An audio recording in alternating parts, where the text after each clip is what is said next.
Podeis vos sentar, por gentileza? Fiquem à vontade. Hoje, literalmente, eu estou em família, né? Porque eu estou aqui com a minha família, né? Pastor Marcão, né? André, Angeline, né? São meus cunhados, né? Angeline, minha concunhada, né? E é sempre um prazer estar aqui, né? Não sou eu que falo para ele me convidar, viu? Tá? Não sou eu que falo, viu? Me convida para pregar lá. Não, é ele que me convida. Graças a Deus. Para mim, esse tema é um dos melhores temas que o pastor Toninho escolheu. Para mim, é de suma importância falar sobre reino de Deus.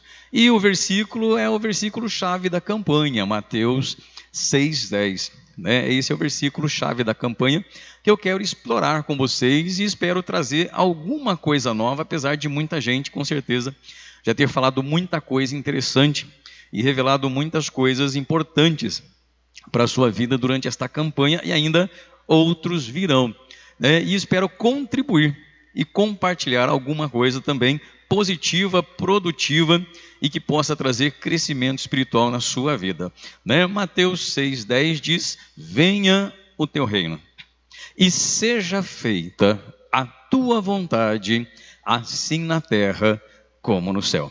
Feche os teus olhos, recline a tua cabeça, fale com Deus.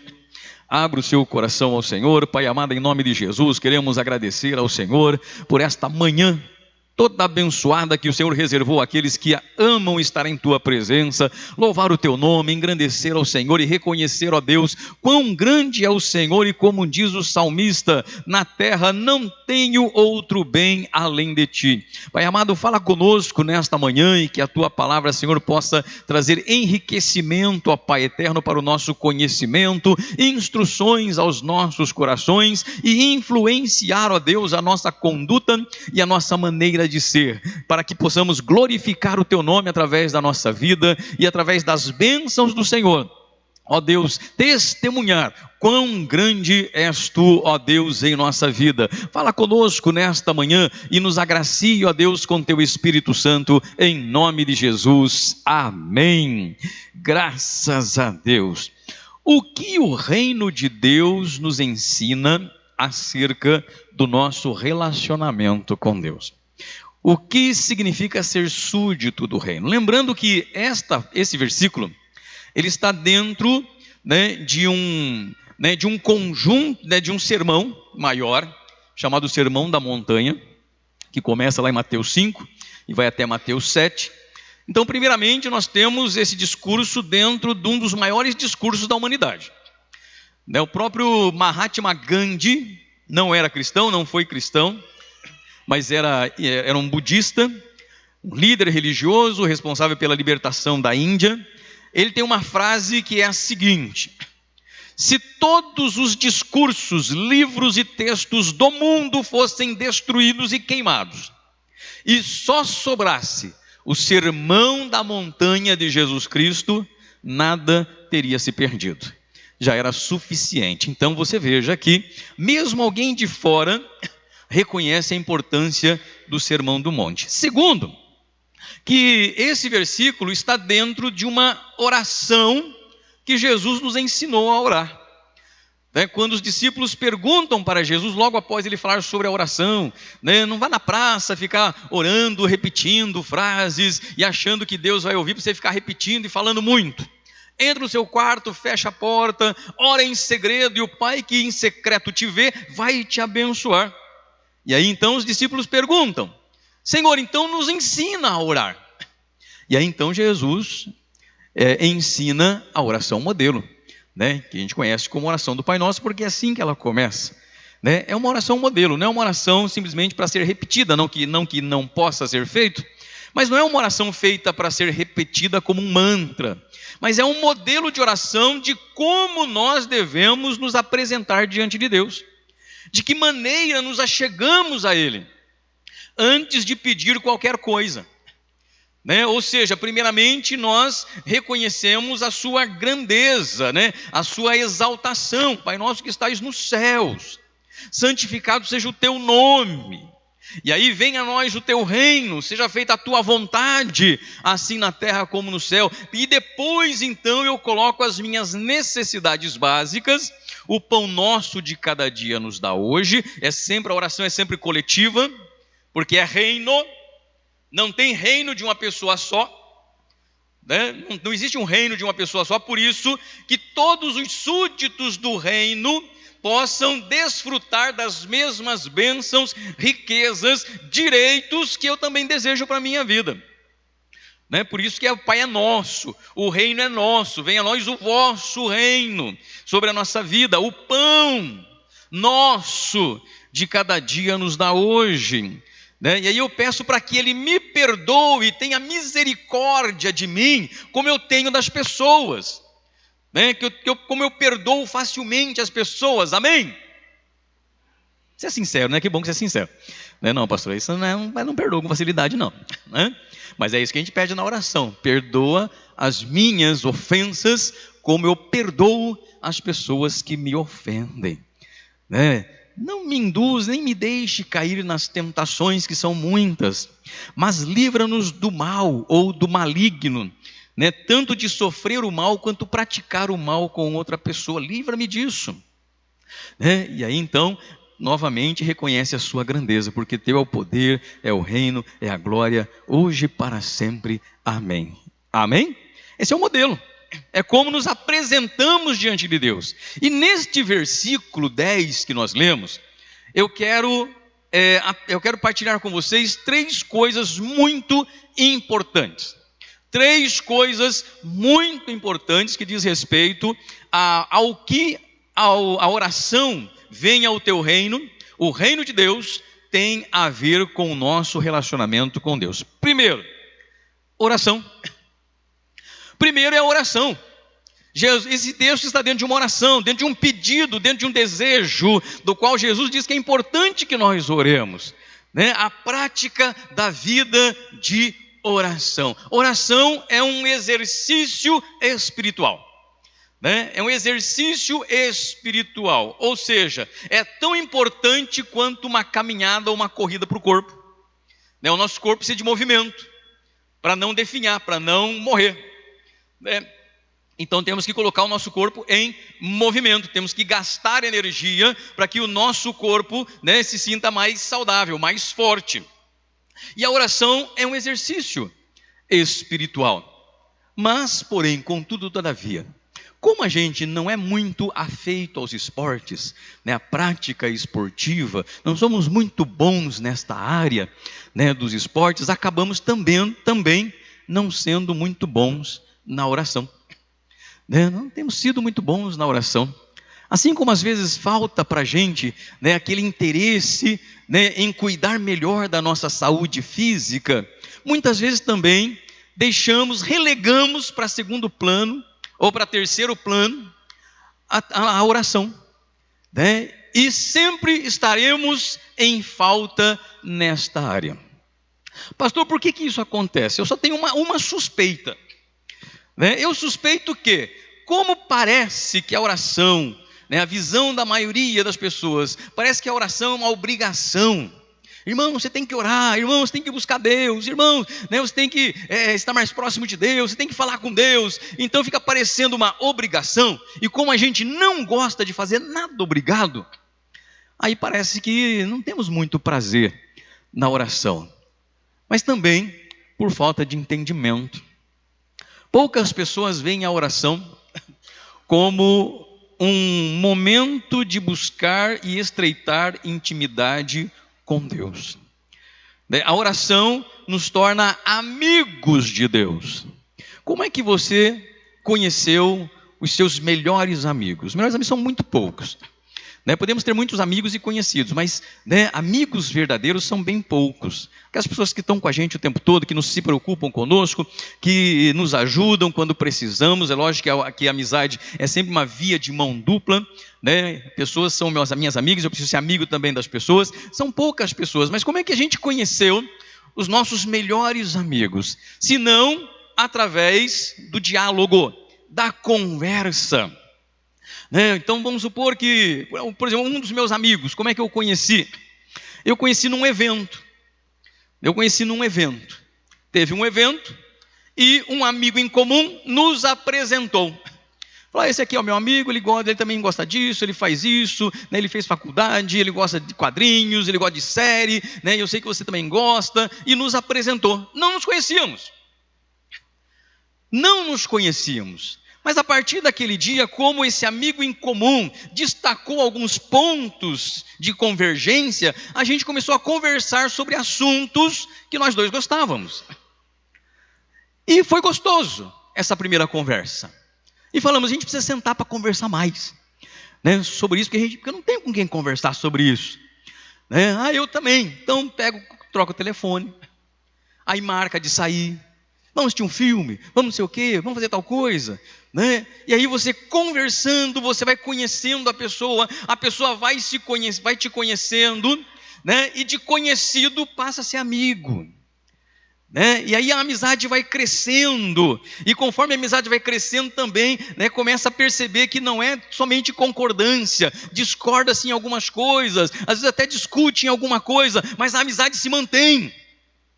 Né? Amizades concretas, firmes, são amizades que passam por conflitos, que passam por discórdias, que passam por, né, algum desentendimento, mas permanece.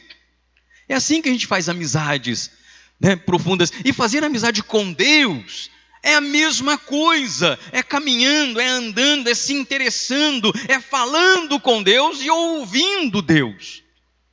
É assim que a gente estabelece a nossa amizade com Deus. Mas hoje está um problema hoje, né? Isso qualquer sociólogo, filósofo, pensador, fala que hoje vivemos relacionamentos líquidos, para falar diferenciar dos relacionamentos concretos, né? Que falava de relação concreta, firme. Podia acontecer o que acontecesse, podia virar a cara por uns dias, mas, né, a amizade era restabelecida.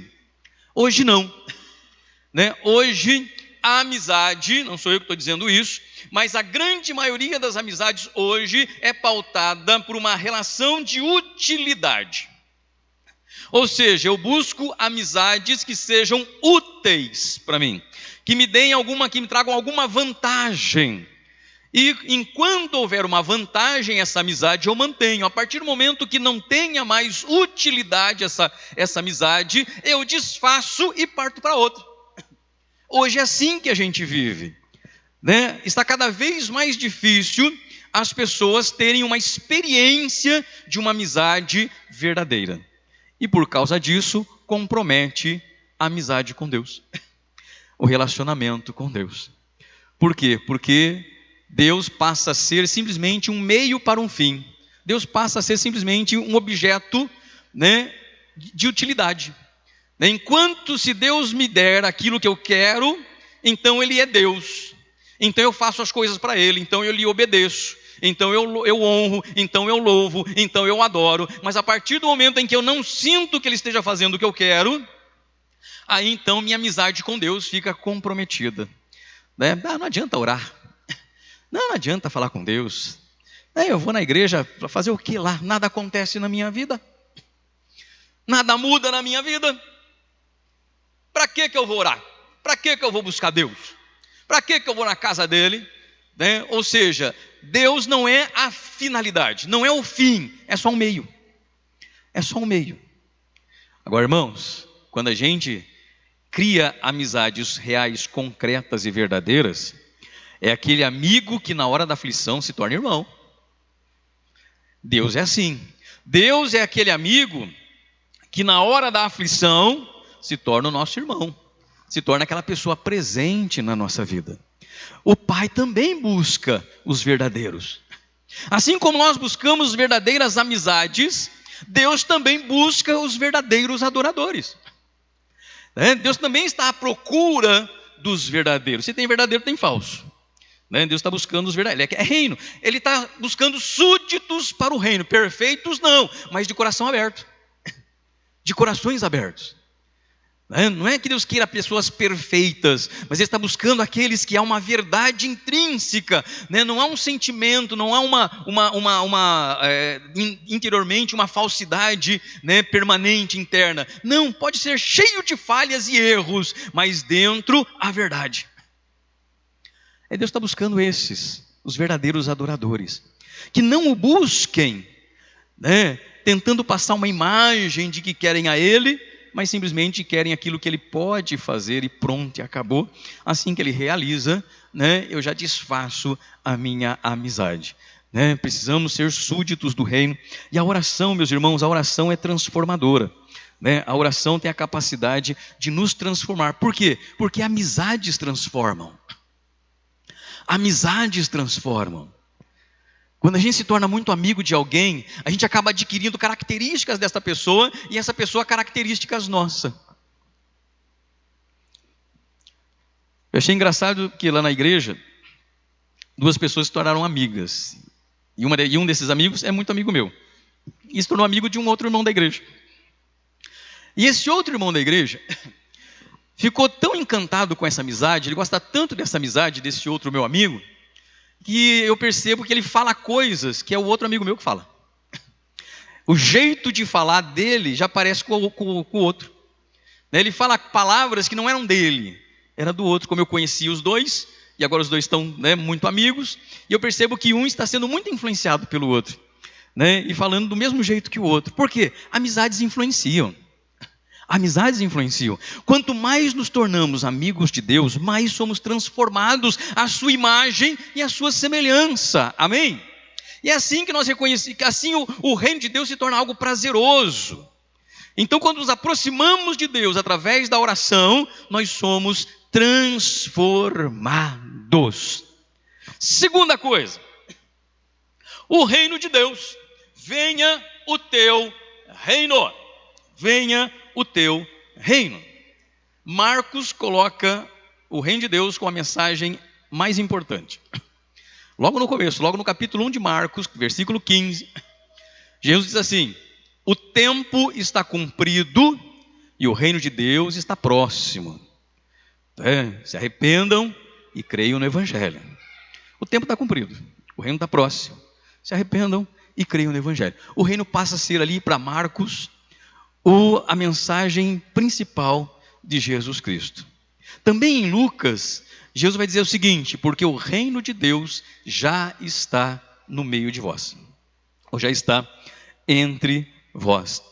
Significa o quê, pastor? Quando a gente ora, venha a nós o teu reino, o que de fato eu estou expressando? Eu estou dizendo para Deus. Quando eu digo, venha a nós o teu reino, ou venha o teu reino, eu estou dizendo para Deus: Deus pode vir governar sobre a minha vida. É isso que eu estou pedindo em oração, ao dizer isso. Senhor, venha governar sobre a minha vida. É aquilo que Paulo disse aos Gálatas sobre o reino de Deus: já não sou mais eu quem vive, mas é Cristo que vive em mim. É isso que quer dizer, venha o teu reino. Venha o seu governo sobre a minha vida. Eu quero ser governado pelo Senhor. Eu quero ser dirigido pelo Senhor. Eu sinto necessidade de renunciar as minhas vontades, os meus desejos, abrir mão deles, porque são muito mesquinhos, são muitos perecíveis, são muitos rápidos no sentido prático, e eu quero algo mais eterno para a minha vida, eu quero algo mais duradouro para a minha vida. Então, Senhor, me ensina a te obedecer, me ensina a me colocar na condição de súdito. Venha o teu reino. Venha o teu reino. A oração é a chave que abre essa porta para o nosso coração. Por isso que é importante, não tem como falar de reino sem falar da oração. Né? A oração é a chave que abre a porta da nossa vida, do nosso coração, para Deus.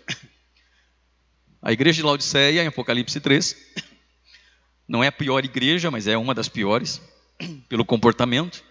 Se acham os maiorais. Ricos somos, estamos enriquecendo, não temos nada, não temos falta de nada. Mas aí aquele que tem a chave que abre, ninguém fecha, fecha, ninguém abre, vai dizer o seguinte: né? Vocês não passam de um bando de cegos desgraçados, miseráveis e nus. Vocês me deixaram lá de fora. Comprai de mim colírio para os vossos olhos e vestes brancas para cobrir vossa nudez. Eis que estou à porta e bato. Jesus, imagina a igreja. Uma igreja forte, aparentemente, visivelmente forte, materialmente forte. Ricos somos, estamos enriquecendo, não temos falta de nada, pensando que isso é bênção de Deus, mas Jesus está do lado de fora, batendo na porta. Pensou a igreja? É a mesma coisa de você fazer uma festa de aniversário e não convidar o aniversariante.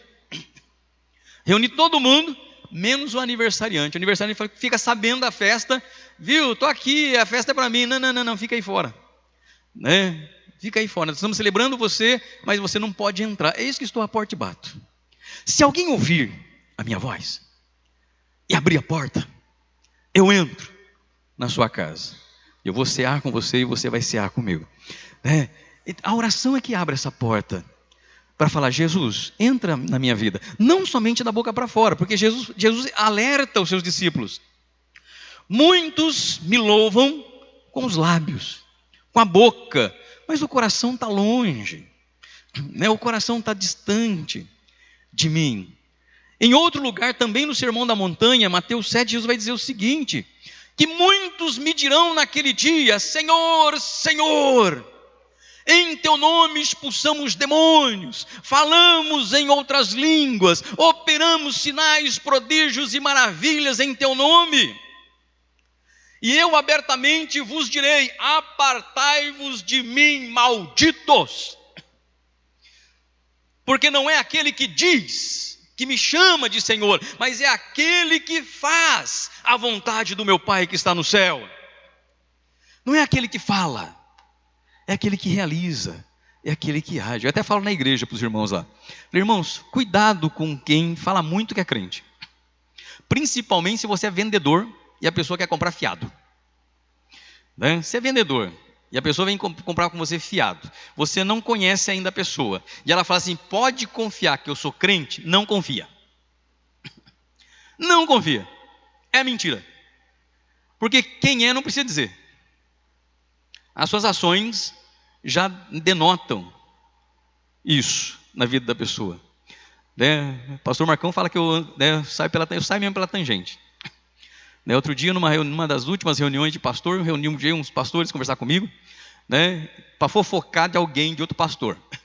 E eu não me lembro quem chegou e falou assim: viu, nem adianta falar com o pastor Afrano sobre isso, que ele não gosta, tá? Eu falei: pô, que bom que alguém tem percebido isso, porque é isso que eu quero que as pessoas sintam e vejam a meu respeito, que eu não gosto, né, que venham falar da vida dos outros. Eu tenho que me preocupar com a minha vida, que eu já tenho um monte de problema para resolver, né? Eu já tenho minhas esquisitices, né? E eu ainda vou ficar: não gosto mesmo, né? Não gosto mesmo, né? O reino de Deus não pode ser feito dessa forma, né? E dessa maneira. Venha o seu reino significa que o nosso compromisso não é mais com os reinos deste mundo. Não é mais com os reinos deste mundo. João, na sua primeira carta, diz: irmãos, porque sabemos que somos de Deus, o mundo jaz no maligno. O mundo jaz no maligno. Nós somos de Deus, temos que ter essa consciência que nós somos de Deus e o mundo jaz no maligno. Ou seja, se eu sei que eu sou de Deus, que eu pertenço ao reino de Deus, eu já me distanciei, já cortei relações com o sistema deste mundo, com as coisas deste mundo, com a vontade deste mundo, com aquilo que o mundo em si deseja. Os meus desejos são outros agora, o meu pensamento são outros agora, as minhas palavras são outras agora, o meu vocabulário muda, a minha linguagem muda, o meu comportamento muda. Não é mais desse reino, meu reino é outro hoje, né? Na parábola do joio e do trigo, né, lá em Marcos, Jesus conta a parábola do joio, né, que um homem foi lá no seu campo e plantou o trigo, mas à noite vem Satanás, à meia-noite, e planta o joio, e o joio nasce junto com o trigo, e não dá para distinguir no momento, e não dá para arrancar um com o outro, porque não dá para separar um do outro, porque você acaba arrancando o trigo junto com o joio. Então deixa a coisa amadurecer, que depois Deus vai a limpo e faz a colheita. E ele vai explicar para os discípulos, né, o que significa a parábola do joio e do trigo. Ele diz: o campo é o mundo. O campo é o mundo.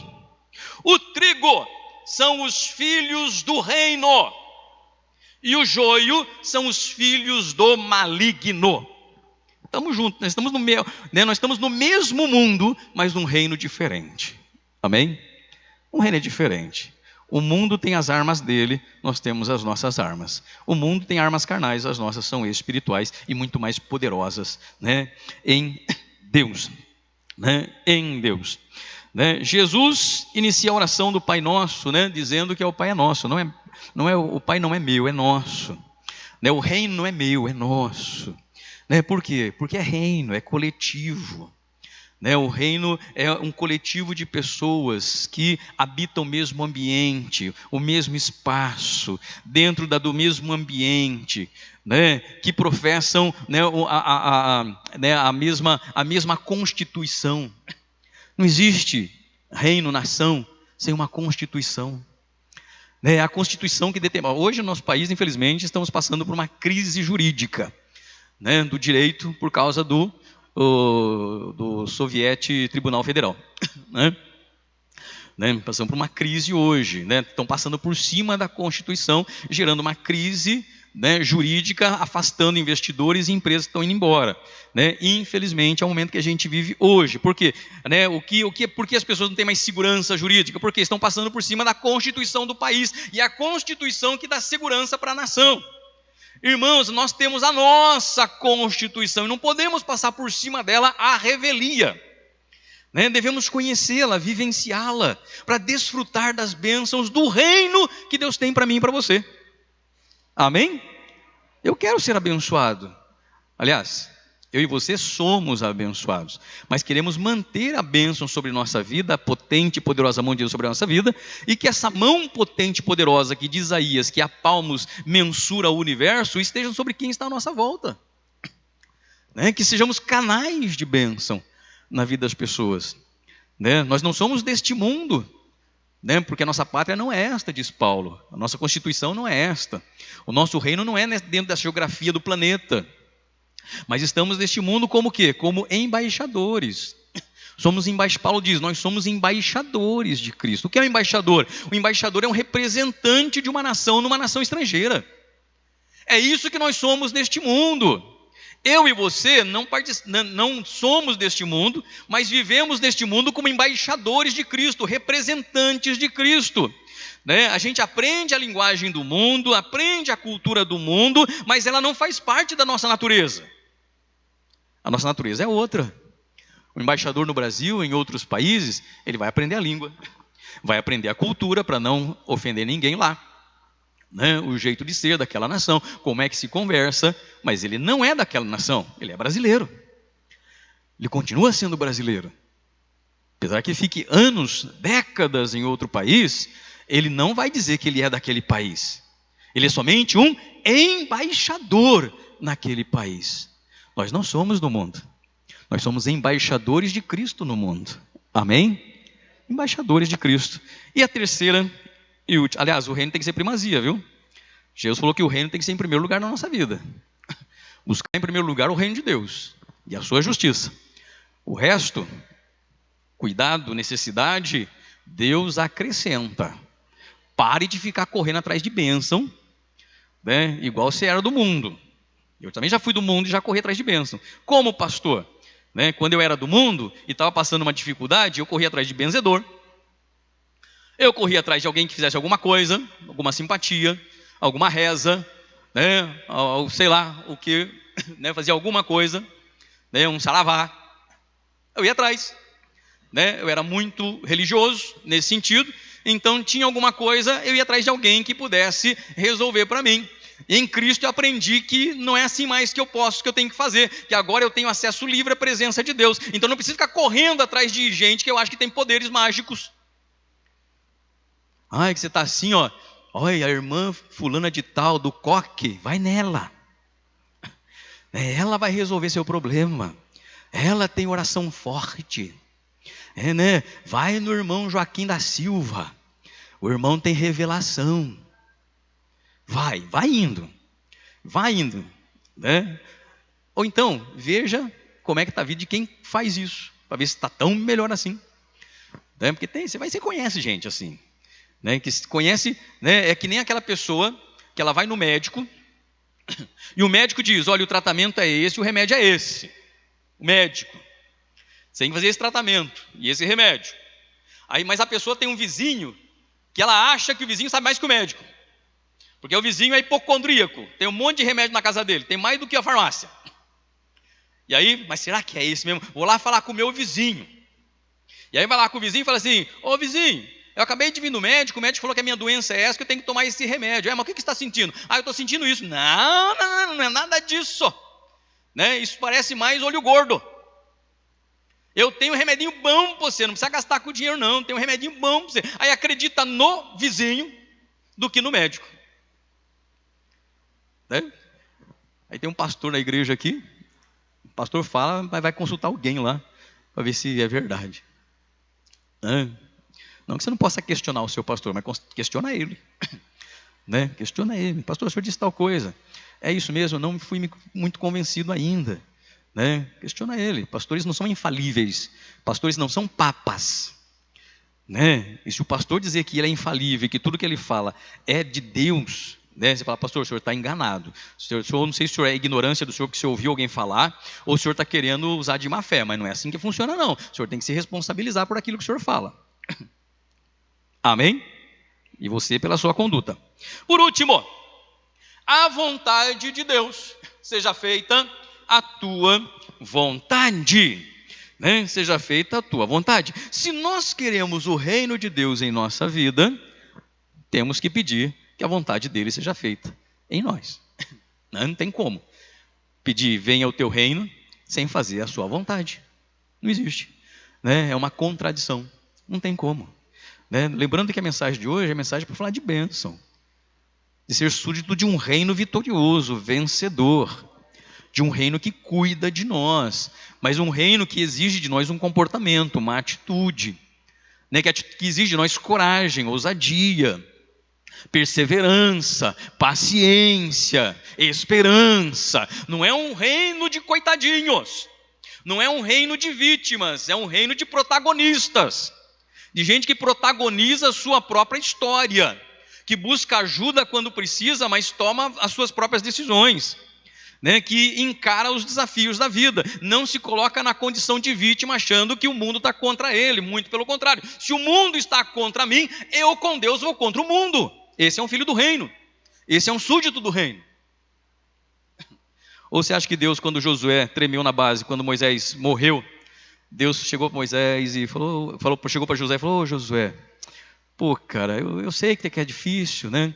Eu sei que Moisés era braço direito do Moisés, você não queria que tivesse acontecido, né? Eu sei que para você vai ser difícil. Imagina, você acha que Deus falou isso para Josué, depois da morte de Moisés? Josué deu uma covardada, lógico. Quem não daria ter que substituir o grande Moisés? Né? Quem não ficaria intimidado? Né? De repente o pastor Marcão fala o seguinte, ó, escolhe um de vocês, fala a partir de hoje você que vai dirigir o culto aí, você que vai tomar conta, porque eu vou ter que me ausentar por um tempo. Treme na base. Ele tremeu na base, mas você acha que Deus foi lá e, né, ô José, você quer que eu dê um tempinho para você? Né? Você quer ter um tempo para pensar? Vai lá em Josué 1. Ô Josué, não te mandei eu.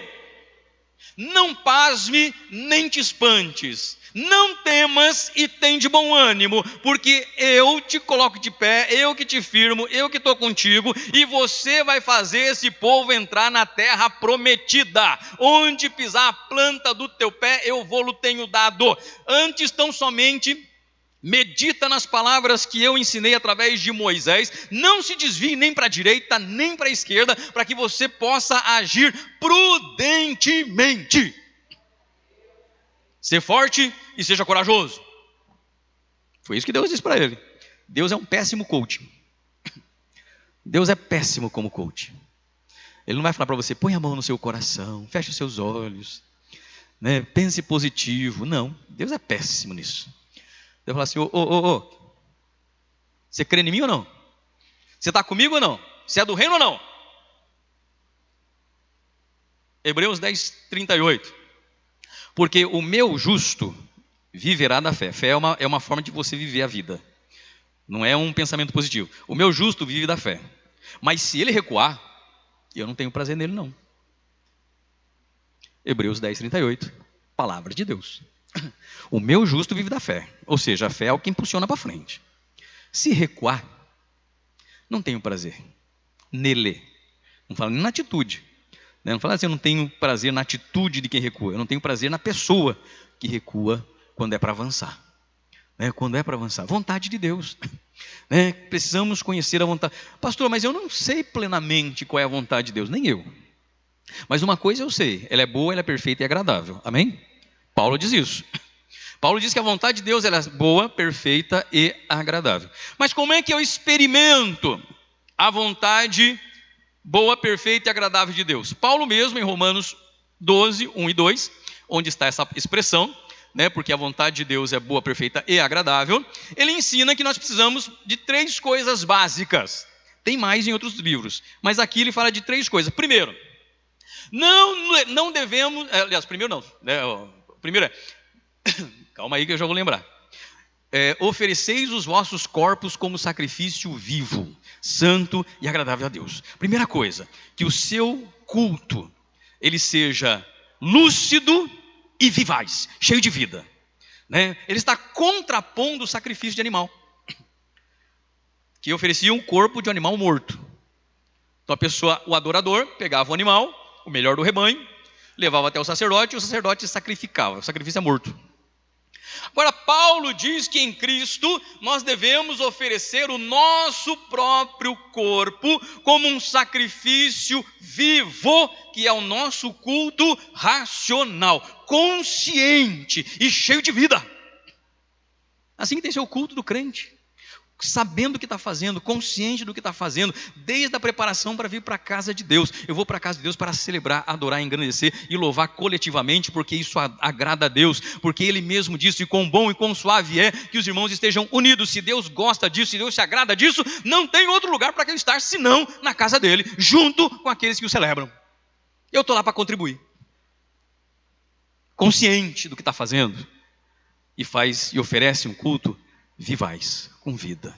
Não estou falando para você pula, você chora, você dá cambalhota, não é isso. Mas na sua personalidade, aquilo que você expressa é verdadeiro, é real, é você, de fato, se entregando a Deus. Segunda coisa, não vos conformeis com este mundo. Não tome a forma deste século de coisas, da forma que o mundo é, como o mundo age, o que o mundo quer, o que o mundo faz. Eu tenho pregado essa mensagem em algumas igrejas. Tem algum pastor que fala assim, não, pastor, eu gostei muito da mensagem, mas não é todo lugar que você pode pregar isso não, hein? Daí eu falei, eu acho que não, mas pelo menos onde eu vou, eu acho que eu posso. Sabe o que está acontecendo hoje?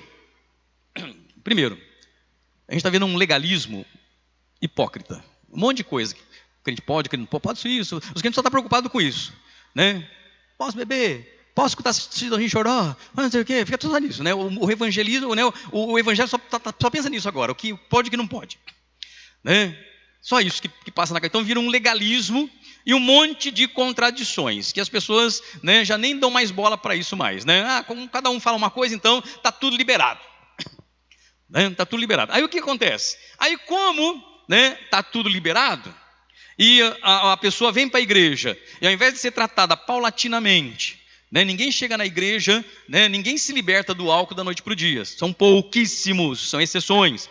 Ninguém larga do cigarro da noite para o dia, são pouquíssimos, são exceções. Leva um tempo de trabalho com a pessoa, com oração, com aconselhamento, leva tempo. Só que a pessoa entra na igreja, a gente quer que a pessoa largue tudo. Só que a pessoa não consegue. Ela não consegue. Agora está na igreja, agora não pode mais, hein? Passou daquela porta de vidro para dentro, já era, meu filho. Pisou aqui dentro, qualquer coisa que você fizer lá fora do que você fazia, já está com o passaporte para o inferno já carimbado. Então, e a pessoa se sente pressionada.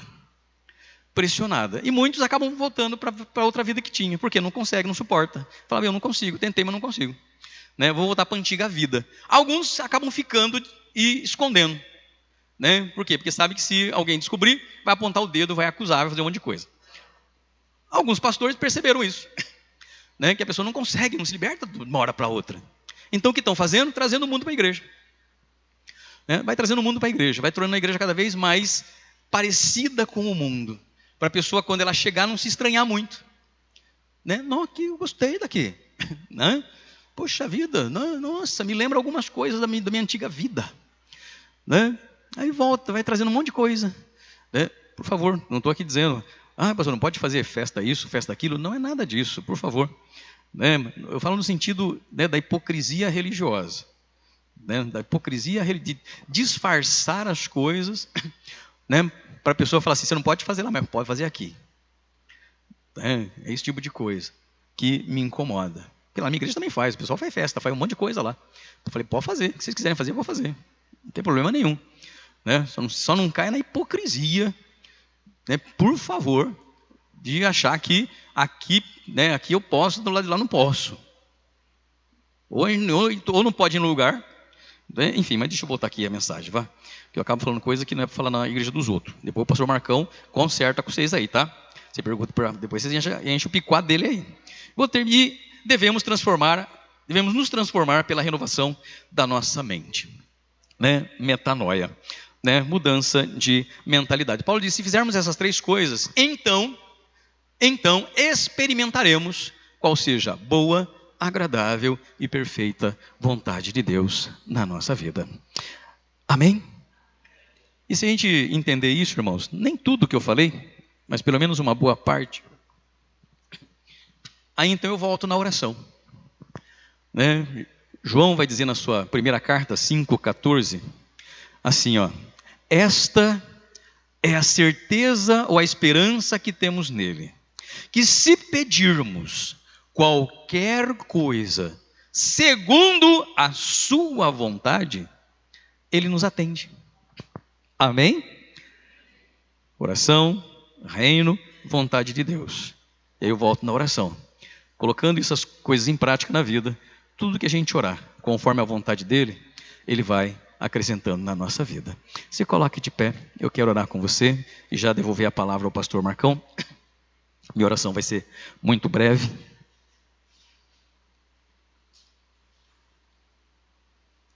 Graças a Deus. Pai amado, em nome de Jesus, queremos agradecer a Ti por esta manhã. Louvar a Ti, ó Deus, pela Tua presença conosco. Agradecer a Ti, ó Deus, pela Tua palavra, que ela é muito potente e poderosa. Ela é viva como uma espada de 2 fios e penetra o mais profundo do nosso ser, a ponto de separar o inseparável, dividir o indivisível, e é apta para discernir as intenções do nosso coração. E isso é maravilhoso e tremendo, porque isso traz benefício para a nossa vida. Meu Pai, em nome de Jesus, que nesta manhã as pessoas possam, ó Deus, os irmãos aqui presentes possam ser tocados pelo Senhor de uma forma muito especial, que esta palavra, Deus, possa encontrar guarida em seus corações, que eles possam ter analisado tudo e retido aquilo que é bom para as suas vidas. Meu Pai, em nome de Jesus, que o Senhor, ó Deus, dê um dia de bênção, de vitória, um dia de conquista, um dia de superação, um dia de cura, um dia de milagres, meu Pai. Meu Deus, em nome de Jesus, que possamos, ó Pai, a cada dia compreender o que significa ser filhos deste reino, Senhor, para que possamos desfrutar, ó Deus, das grandes bênçãos, milagres, ó Deus, e cuidado do Senhor para com a nossa vida e todas as áreas da nossa vida. Meu Deus, em nome de Jesus, estenda tuas mãos potentes, benditas e poderosas. Abençoa a tua igreja com toda a sorte de bênção, meu Pai, em nome de Jesus, e que esta bênção seja de forma recalcada, sacudida e transbordando. É a nossa oração e gratidão, orando sempre no nome de nosso Senhor e Salvador Jesus Cristo. Amém e amém.